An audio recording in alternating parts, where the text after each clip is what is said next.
Eu não costumo falar sobre coisas que não é minha realidade, que não é sobre a minha vida. Infelizmente, eu fiz péssimas escolhas. Juro que tento mudar essa história triste todo dia. Algo na minha mente falando, mano, tu não pode mudar o que foi feito. No meu lugar, o que tu faria? A única opção é só tentar me manter forte. Tanta dor no meu peito, mas isso nunca me mataria. Toda essa merda eu tenho que deixar pra trás. Meu momento de paz, antes que chegue o fim da minha vida. Sempre focando, mano, no que é eficaz. Sempre faço mais do que eles acharam que eu faria. Acho que eles me invejam, esses nego me detestam, porque eu sou um carinha que eles queriam ser. Mano, para de indireta, tá agindo feito um ego. Me desculpa, eu não sou assim igual você.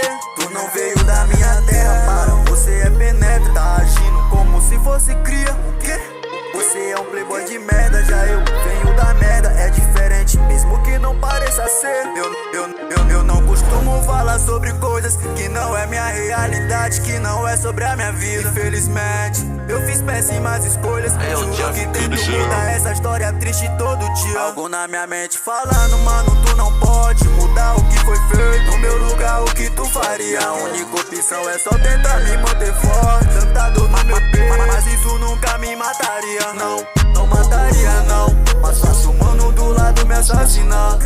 Mais fácil, uma vadia me envenenar. É mais fácil, meu pouco tempo acabar do que eu mesmo me suicidar. Tô pressentindo que alguém vai me matar. Também presinto que ninguém vai se importar. Em tão pouco tempo isso não pode acabar. Eu sinto muito, mas eu não posso evitar. Mais fácil, mano, do lado me assassinar. Mais fácil, uma vadia me envenenar. É mais fácil, meu pouco tempo acabar do que eu mesmo me suicidar.